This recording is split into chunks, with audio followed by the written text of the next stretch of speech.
Subscribe करंतु एबे हम चैनल को आउ प्रेस करंतु बेल आइकन को जहा द्वारा लेटेस्ट वीडियो रो नोटिफिकेशन आपण माननकु सर्वप्रथम मिल जिवो। नमस्कार बंधुगण आपण माननकु आम यूट्यूब चैनल को स्वागत। आज रो वीडियो रे आमे आपण माननकु कहिबु 14 तारीख रु 28 तारीख अर्थात ए 15 दिन रो आपणक राशि रो महाराशि फल विषय रे। ए 15 दिन रो समय आपणक पई किपरि साब्यस्त हेबो, ग्रह नक्षत्र हिसाब से किपरि स्थिति रहिबो, ए 15 दिन रे केउ जिनिस रे आपणकु फायदा हेबो, केउ जिनिस रे आपणकु सावधान रहिबाकु पड़िबो, ता सहित 15 दिन रे आपणक लव लाइफ किपरि रहिबो, कैरियर किपरि रहिबो, बिजनेस आउ व्यापार किपरि रहिबो एवं स्वास्थ्य रो महत्वपूर्ण आउ सठिक इनफॉरमेशन वीडियो रे कहिबु। तो वीडियो बहुत ही महत्वपूर्ण, तेणु आरंभ रु शेष पर्यंत वीडियो को पूरा देखंतु। वीडियो को आपण आदौ भी मिस करंतु नहीं। वीडियो आरंभ करबा एहा पूर्व आपन को रिक्वेस्ट करबा, भगवान सूर्यदेवंकर सच्चा भक्त होइथिले वीडियो को लाइक करंतु। सच्चा दिल रे कमेंट बॉक्स रे जय सूर्यदेव बोली आपण अवश्य लिखंतु, जहा द्वारा भगवान सूर्यंक कृपा आपण को ऊपर आपण को परिवार ऊपर रहइबो। तो आसंतु जानिबा भगवान सूर्यदेवंक आशीर्वाद रु आपण को पई विशेष भाव रे 14 तारीख रु 28 तारीख पर्यंत समय विषय रे, अर्थात 15 दिन रो महत्वपूर्ण समय। तो जदि कहबा ए समय रे काम कार्य को नहीं किछि सकारात्मक यात्रार मध्य प्लान बनिबो। आर्थिक रूप से आपणक पई विशेष भाव में लाभदायक स्थिति रहिबो।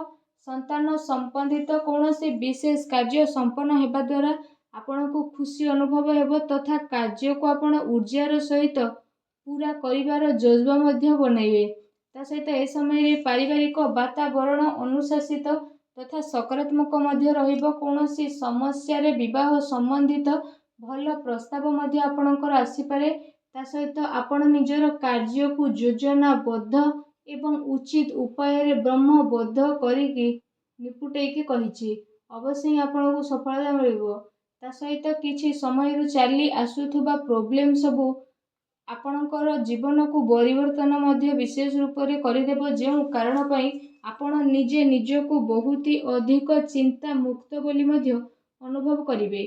ता सहित विदेश रे जाइके अध्ययन करिवे पई मध्य प्रयासरत विद्यार्थी को मध्य अनुकूल प्रयास मिलिबो। एहा सहित जदि कहिबा आपण एहा अनुभव करिवे कि कौनसी विपरीत परिस्थिति रे आपणकर पूरा परिवार कांधरे कांध मिसेकी आपणक साथ रे अछंती।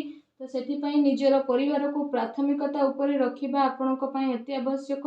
घरर बड़ वृद्ध वरिष्ठ व्यक्ति सहित मध्य विशेष रूप से जदि आमे कहिबा तांको पई भी स्थिति आपणकर बहुत ही भल रहिबो, बहुत बढ़िया रहिबो। प्रतिटी स्थिति आपणक पई बेस्ट रहिबो। आ घरर माहौल आपणकर आहुरी अधिक खुशी भरा रहिबो। सेति पई घरर बड़ वृद्धंक सह वरिष्ठ व्यक्ति सह किछि टाइम आपण अवश्य ही स्पेंड करंतु। पारिवारिक सदस्य को आपणक ठारू किछि भल अपेक्षा रहिबो नाही। आ आपणको एहा पूरा करिवारे समर्थ आसीबे। तांकर पूरा खुशी आपणको बहुत अधिक खुशी प्रदान करिवो। ए समय रे धन रिलेटेड निवेश करिबा पई मध्य समय बहुत भल रहउची। आर्थिक स्थिति को मजबूत करिबारे मध्य आपण आपणकर पूरा ध्यान केंद्रित करिवे। एहा सहित आपण अधिकतर समय आत्म मंथन तथा एकाग्रचित वातावरण रे विशेष रूप से आनिबे, जहा द्वारा आपणको बहुत सारा प्रॉब्लम रु छुटकारा मिल जिवो। खुशी अनुभव करिवे तथा निज भितरे अप्रत्याशित संतोष आ ऊर्जार संचार मध्य आपण विशेष भाव में अनुभव करिवे। एहा सहित ए समय रे अजथा खर्च उपरे नियंत्रण करिबा आपणको पई आवश्यक रहिछि। अटकी थिबा पैसा मामला रे काहा उपरे आखि बंद करी आपण विश्वास करंतु नहीं। घरर वरिष्ठ व्यक्तिंकर परामर्श नै कि आपण काम करंतु। ए स्थिति आपणको पई बहुत भल रहिबो। विद्यार्थी तथा युवा वर्ग हास परिहास तथा मनोरंजन संबंधित व्यावसायिक कार्य रे पड़िकी निजर कैरियर सहित समझौता करंतु नहीं। घरे अचानक ही कौनसी संपर्कियंकर आसीबा द्वारा घरर व्यवस्था आपणकर बिगिड़ी पारे। ता सहित खर्चर अधिकता मध्य रहिबो। एहा सहित विशेष भाव में भूमि वाहन को लेकिन करज नबार योजना मध्य करि पारंती, किंतु आपण चिंता करंतु नहीं। धीरे धीरे एहा आसानी रे सुझी मध्य जीव। कौनसी अति संपर्कीय मित्रंक सह भूल कथबार्ता उत्पन्न मध्य होई पारे।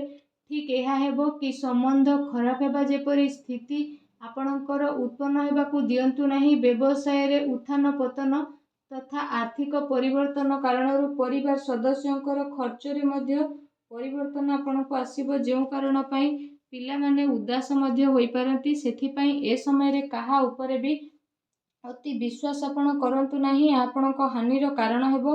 ତେଣୁ ସାବଧାନ ରୁହନ୍ତୁ। ଅଟକିଥିବା ପଇସା ମାମଲାରେ ମଧ୍ୟ କାହା ଉପରେ ଆପଣ ଆଦୌ ବି ଭରସା କରନ୍ତୁ ନାହିଁ।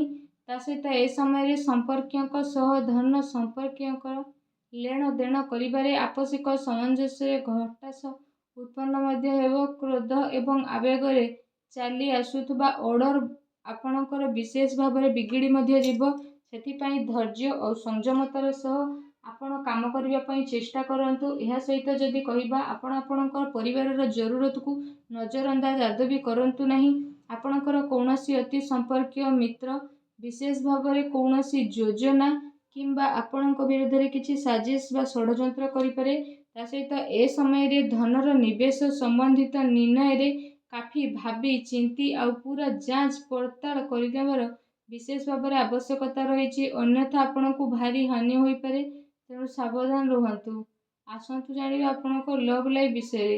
ଏ ସମୟରେ ପତି ପତ୍ନୀଙ୍କ ଭିତରେ ଚାଲି ଆସୁଥିବା ଭୁଲ ବୁଝାମଣା ମତଭେଦର ସମାପ୍ତ ହେବ ତଥା ପାରିବାରିକ ମାହୋଲ ମଧ୍ୟ ସୁଖଦପୂର୍ଣ୍ଣ ରହିବ। ପରିବାରର ବାତାବରଣ ସୁଖଦପୂର୍ଣ୍ଣ ମଧ୍ୟ ରହିବ। ଘରର ସବୁ ସଦସ୍ୟଙ୍କର ଆପୋଷିକ ତାଳମେଳ ଘରେ ସକାରାତ୍ମକ ଊର୍ଜାକୁ ମଧ୍ୟ ଆଣିବ। ତା ସହିତ ଜୀବନ ସାଥୀଙ୍କ ସହ ସମ୍ବନ୍ଧରେ ମଧ୍ୟ ଆହୁରି ଅଧିକ ଘନିଷ୍ଠତା ଆସିବ। ଯୁବା ବର୍ଗ ପ୍ରେମ ପ୍ରସଙ୍ଗ ତଥା ସୋସିଆଲ ମିଡ଼ିଆରେ ନିଜର ଟାଇମକୁ ଆଦୌ ବି ଖରାପ କରନ୍ତୁ ନାହିଁ। ବୈବାହିକ ଜୀବନ ସୁଖଦପୂର୍ଣ୍ଣ ରହିବ। କୌଣସି ପୁରୁଣା ମିତ୍ରଙ୍କ ସହ ଅଚାନକ ସାକ୍ଷାତ ଆପଣଙ୍କୁ ଖୁସି ଆଉ ନୂଆ ଊର୍ଜା ପ୍ରଦାନ କରିବ। ଏ ସମୟରେ ଘରେ ସୁଖ ଶାନ୍ତିର ବାତାବରଣ ରହିବ। ପ୍ରେମ ସମ୍ବନ୍ଧକୁ ଆପଣଙ୍କୁ ସ୍ୱୀକୃତି ମିଳିବା କାରଣରୁ ମନରେ ଗୋଟେ ନୂଆ ଆଶା ମଧ୍ୟ ବିଶେଷ ଭାବରେ ରହିବ। ଯଦି ବ୍ୟବସାୟ କ୍ୟାରିୟର ବିଷୟରେ କହିବା, ତ ଏ ସମୟରେ ଆପଣଙ୍କର ଉଦାରତା ତଥା ମୃଦୁଭାଷୀ ସ୍ୱଭାବ ଦ୍ୱାରା ବ୍ୟାପାରିକ ସମ୍ବନ୍ଧ ଆହୁରି ଅଧିକ ଭଲ ବନିବ।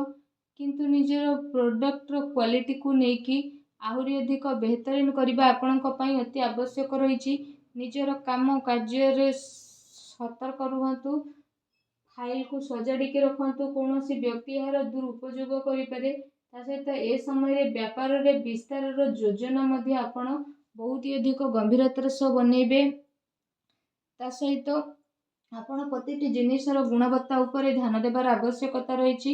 ମାର୍କେଟିଂ ତଥା ଜନ ସମ୍ପର୍କର ଦାୟରା ବହୁତ ଅଧିକ ବିସ୍ତୃତ କରିବାରେ ଆପଣ ଆପଣଙ୍କ ଧ୍ୟାନ କେନ୍ଦ୍ରିତ କରନ୍ତୁ। ଚାକିରିରେ କେତେ ସାରା ସ୍ଥିତିକୁ ସୁଗମତାର ସହ ଆପଣ କରିବା ପାଇଁ ଚେଷ୍ଟା କରନ୍ତୁ। ଏହା ସହିତ ଏ ସମୟରେ ଆପଣ ବ୍ୟବସାୟିକ ବିସ୍ତାର ସମ୍ବନ୍ଧିତ ଯୋଜନା ଉପରେ ପୁନଃ ବିଚାର ଅବଶ୍ୟ କରନ୍ତୁ। କୌଣସି ଛୋଟ ବଡ଼ ନିର୍ଣ୍ଣୟ ନେବା ସମୟରେ କାହାର ବି ମାର୍ଗ ନିଃଶ୍ୱାସ ଆପଣ ନିଅନ୍ତୁ ନାହିଁ। ତା ସହିତ ଅର୍ଡର ପୂରା କରିବା ଚକ୍କରରେ ଆପଣ ବହୁତ ପରିଶ୍ରମ ମଧ୍ୟ କରିବେ। ଚାକିରିରେ ଅଧିକାରୀ ଆଉ ସହକର୍ମୀଙ୍କ ସହ ସମ୍ବନ୍ଧ ଆପଣଙ୍କର ବହୁତ ହି ଭଲ ରହିବ। ଚାକିରି ଆଉ ବ୍ୟାପାରର ପରିସ୍ଥିତି ଆପଣଙ୍କର ବେଷ୍ଟ ରହିବ। ନୂଆ ପ୍ରୋଜେକ୍ଟ ଆପଣଙ୍କର ହୋଇ ମଧ୍ୟ ଯିବ, କିନ୍ତୁ ବାହାର ବ୍ୟକ୍ତିଙ୍କ ଉପରେ ଭରସା କରନ୍ତୁ ନାହିଁ। କୌଣସି ପ୍ରକାରର ସମସ୍ୟା ହେଉଛି ତ ଘରର ବଡ଼ ବୃଦ୍ଧ ବା ବରିଷ୍ଠ ଲୋକଙ୍କୁ ନିହାତି କୁହନ୍ତୁ ଆଉ ତାକୁ ସୁଲଝେଇବା ପାଇଁ ଆପଣ ଚେଷ୍ଟା କରନ୍ତୁ। ଆଉ ଭିଡ଼ିଓ କେମିତି ଲାଗିଲା ଆମକୁ କମେଣ୍ଟ କରିକି ଜଣାନ୍ତୁ। ଧନ୍ୟବାଦ।